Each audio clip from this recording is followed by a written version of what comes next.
Hola amigos, buenas noches. Eh, Hoy día les transmito de nuevo desde Londres. Las transmisiones todas serán desde Londres hasta el 5 de febrero. Y el día de hoy quisiera comentar un poco sobre la nueva política de defensa del Ecuador, el libro blanco de la defensa del Ecuador. Lo pongo entre comillas de nueva porque esperaba que en efecto, como lo ha anunciado el ministro Jarrín, como lo ha prometido el gobierno, sea un salto cualitativo en términos de política de defensa. Lastimosamente no lo fue. Hoy día leí bien el documento, lo descargué el día de ayer en la noche después de hacer el video y lo leí con atención detenida el día de hoy que estaba viajando a Duxford, aquí al norte de Londres. Duxford queda al sur de Cambridge, que es donde está la Universidad de Cambridge. Entonces, leí con detenimiento el libro blanco de la defensa del Ecuador y tengo algunas cosas que comentar, ya que esto está íntimamente relacionado con el triste atentado que sufrió Colombia el día de ayer, eh, no sé si fue ayer o anteayer, el coche bomba que hoy día se estima que mató a 21 personas, entre ellas lastimosamente una ecuatoriana y hay otra ecuatoriana herida. Nuestro vicepresidente y la ministra del Interior están en este momento en Colombia manifestando su apoyo y los mejores deseos para el vicepresidente y la ministra del Interior y también para los ecuatorianos residentes en Colombia. Los mejores deseos, que se mantengan con seguridad, que se protejan y que no tengan mayores sobresaltos después de este triste evento. Ahora bien, ¿qué hay con este libro blanco de la defensa del Ecuador? Un libro blanco, a manera de introducción, un libro blanco se lo ha usado como un concepto que básicamente lo que hace es transparentar los objetivos militares de un país en su política de defensa de tal forma que no existan malentendidos, temores, percepciones de amenaza entre los demás países que son sus vecinos. Por eso se le llama libro blanco. Ok, vamos a transparentar. El blanco por lo general se lo asocia con transparencia, con pureza, con honestidad. Honestamente, esto es nuestra postura militar, estos son nuestros recursos y así los planeamos emplear. En realidad esa expresión libro blanco es un tanto irónica porque en realidad se oculta mucho. ¿Qué creen ustedes? ¿Que los países dicen así nomás qué es lo que realmente tienen como intenciones estratégicas? No, siempre se oculta bastante. A pesar de que se hacen esfuerzos para transparentar, hay que ocultar bastante ya que eso es parte de la realidad de las operaciones militares. No se puede transparentar todo ya que se asumen demasiados riesgos operacionales. Pero eso es el libro blanco. La última vez que el Ecuador tuvo algo conocido como libro blanco fue en efecto antes del periodo de la administración del presidente Rafael Correa en el 2006. Irónicamente, el ministro Jarrín, que es el que ha dirigido este proceso, dirigió el anterior proceso en gran medida. Bueno, en realidad no lo dirigió, pero creo que participó porque él fue ministro por el año 2005-2004 y el libro blanco se publicó en el 2006, el último. Bien, según el libro blanco, en este trayecto no ha habido política de defensa. Desde en estos 10 años que han marcado el último libro blanco, no ha habido políticas de defensa. Eso lo voy a tratar más adelante. Entonces, con esta breve introducción de lo que es un libro blanco, pasemos al condumio, que es qué tan bueno es. Para empezar, quisiera resaltar los positivos del libro blanco. Creo que algo muy bueno que debemos asumir los ecuatorianos para cambiar nuestro discurso y nuestra manera de analizar la política es no solo resaltar lo negativo, resaltar lo positivo y empezar por lo positivo. Bien, en primer lugar, el libro tiene mejores definiciones conceptuales que las agendas políticas de defensa de la administración Correa. El libro, de manera muy básica, elemental, y en realidad no se necesita más que eso para un documento de política pública, tiene mucha claridad sobre lo que es la seguridad nacional, la seguridad humana, la seguridad del Estado y la defensa nacional.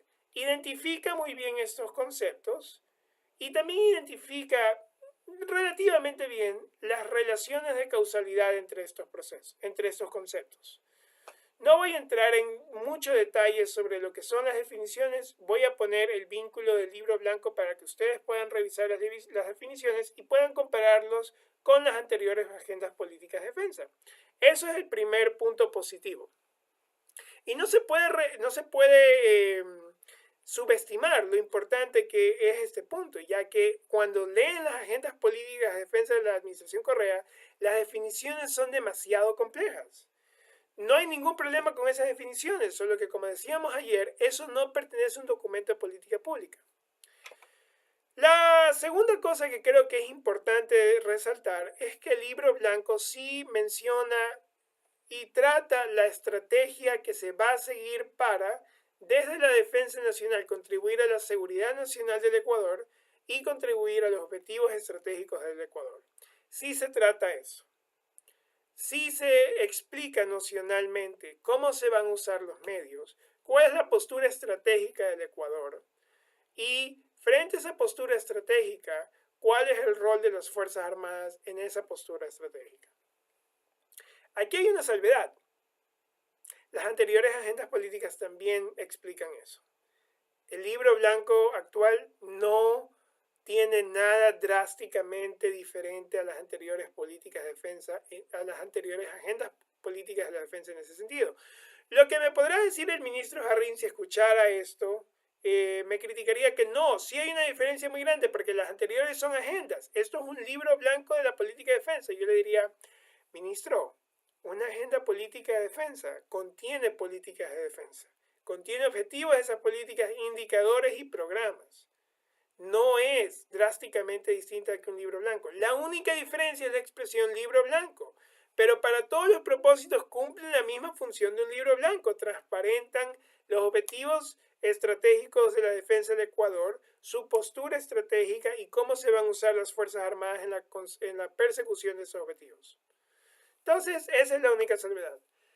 La tercera cosa que me parece muy importante resaltar de este libro blanco de la defensa, en realidad está cerca de 80 páginas después de empezar a leer el libro. El libro, por primera vez, y esto nunca, yo he leído el libro blanco de la defensa del 2008, 2006, 2008. He leído todas las agendas políticas de defensa, he leído el Plan Nacional de Seguridad Integral. Es la primera vez que un documento de política pública del Ecuador en materia de defensa admite eso. Esto, lo que les voy a decir.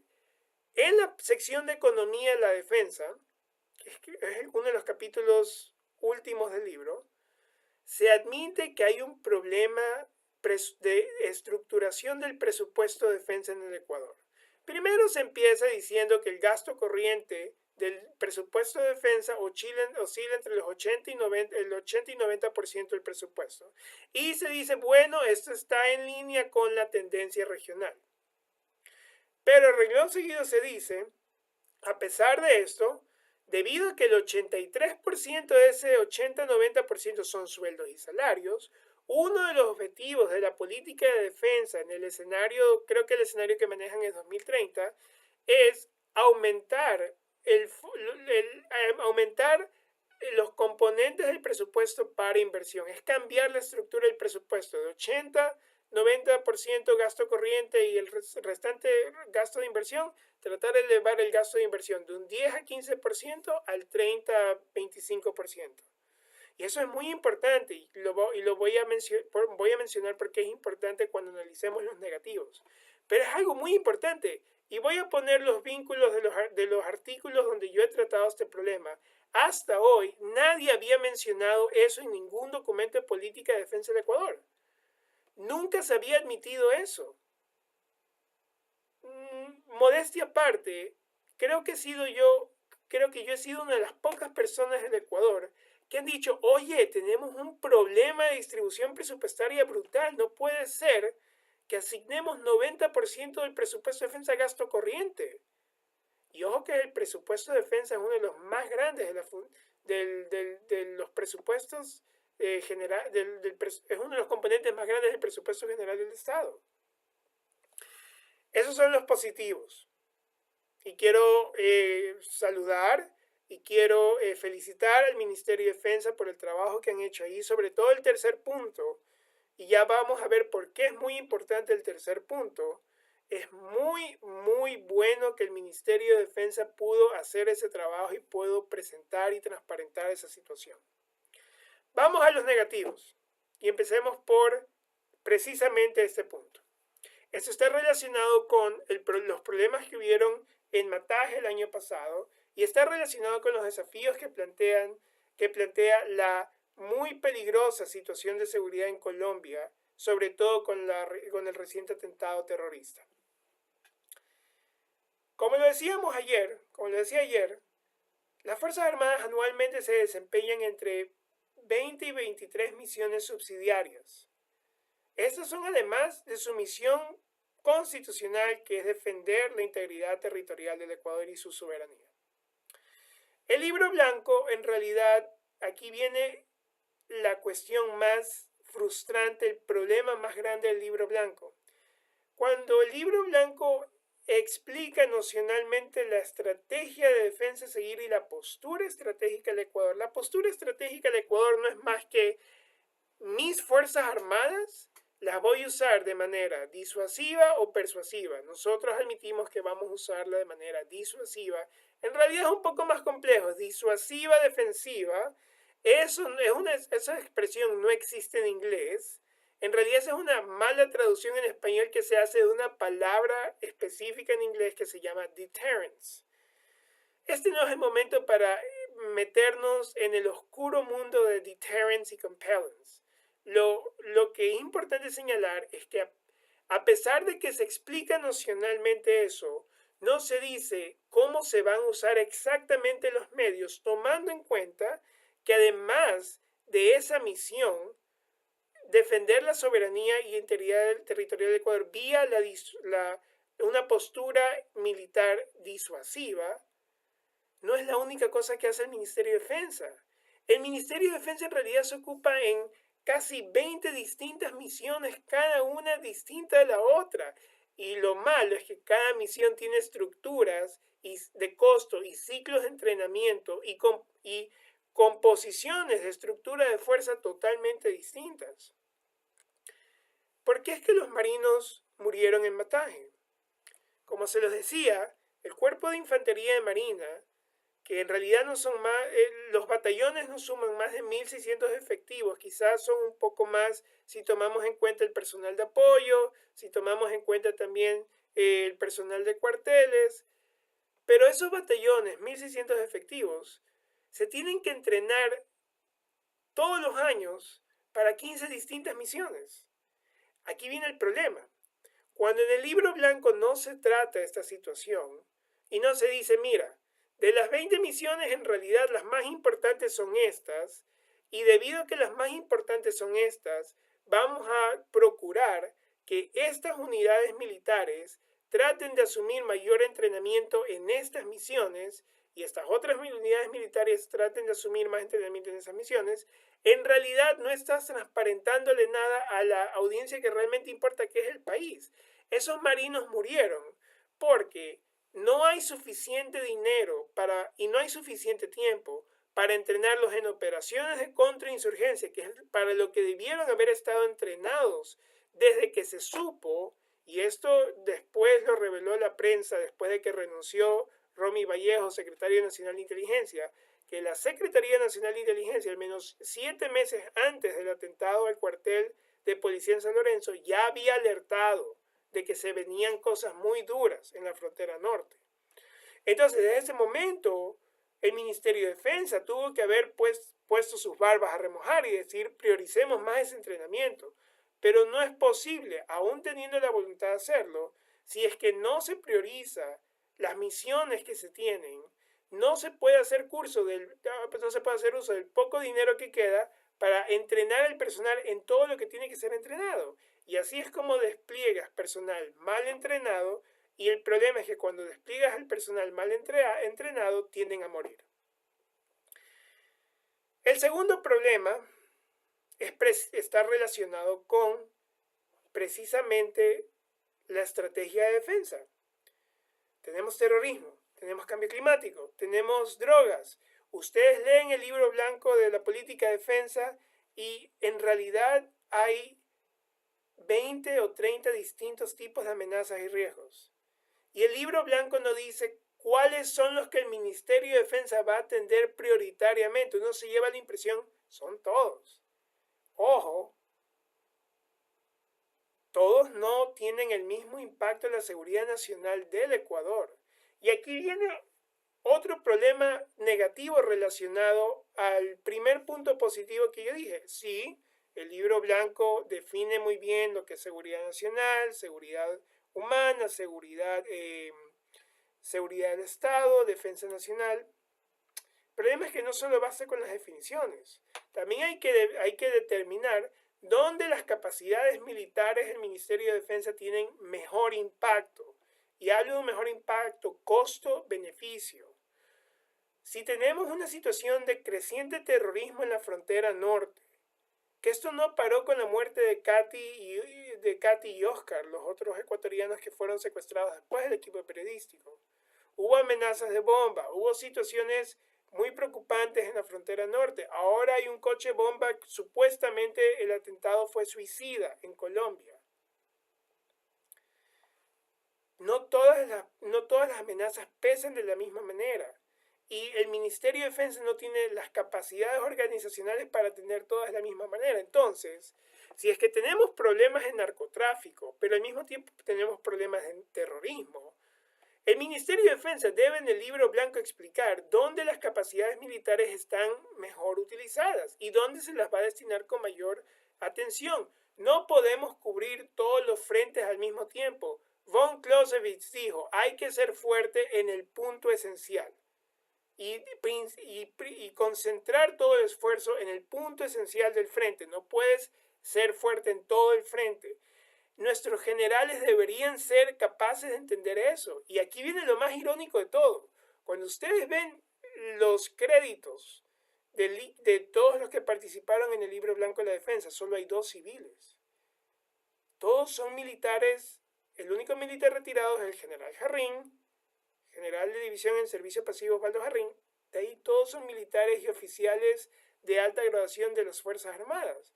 No es posible que estos oficiales no se hayan podido dar cuenta. A ver, hemos denunciado bastantes amenazas, pero no todas tienen un impacto similar en la defensa y seguridad nacional del Ecuador. Y no solo eso, no en todas nuestras capacidades rinden las mejores relaciones costo-beneficio. Y lo más importante de todo, no todas son igualmente importantes. Tenemos que determinar en qué parte del frente que forman tenemos que concentrar nuestros esfuerzos. Eso no está en el libro blanco. Y ese es otro problema del libro blanco. En ese sentido, y aquí viene el problema que el libro blanco desconoce las agendas políticas de defensa. Si ustedes comparan esa incapacidad de decir lo que realmente importa y esa propensidad para plantear una lista de comisariato de objetivos y amenazas que tienen que perseguir las Fuerzas Armadas, el libro blanco de la defensa que se ha presentado hoy no es para nada distinto a las agendas políticas de defensa. Son exactamente lo mismo. No le dan esa guía estratégica a los planificadores militares de las 3 fuerzas y a los comandantes de campo que van a usar las capacidades que los planificadores van a construir. Son igual de poco útiles. Entonces, ¿se acuerdan que yo les dije, si tenemos que leer 80 páginas, 60 páginas antes de llegar a los objetivos estratégicos, es una mala señal del libro blanco de la defensa? Yo tuve que leer exactamente cerca de 70 páginas antes de llegar a los objetivos estratégicos de la defensa nacional. El libro blanco de la defensa en páginas, tiene 156 páginas. Tiene más páginas que la última revisión cuatrianual de la defensa del Departamento de Defensa de los Estados Unidos, que es un documento comparable con el Libro Blanco de la Defensa. Tiene, creo que, más páginas que la última estrategia de defensa nacional presentada por el Pentágono en la era del general James Mattis, que renunció hace algunas semanas al Departamento de Defensa, fue el secretario de Defensa. Piénsenlo, dense cuenta, Ecuador, que es un país de 16 millones de personas sin compromisos militares a nivel mundial, tiene una política de defensa que en páginas supera las páginas que tiene el documento de política de defensa de la principal potencia mundial de este planeta. Eso es una mala señal. Entonces, quisiera cerrar este video con esa conclusión. Si tiene muy buenos puntos el Libro Blanco de la Defensa, felicitaciones al equipo del Ministerio de Defensa y de las tres fuerzas de las Fuerzas Armadas, pero lastimosamente hay muchos más problemas que no han sido resueltos. Es una pena y es una mala señal para las necesidades de defensa de nuestro país. Quisiera manifestar mis condolencias con los familiares de la ecuatoriana que murió en Colombia. Quisiera manifestar mi apoyo a la comunidad ecuatoriana en Colombia y quisiera también manifestar mi apoyo al vicepresidente y a la ministra del Interior que están con nuestra comunidad ecuatoriana en estos momentos en Colombia. Un abrazo a todos de Londres, buenas noches.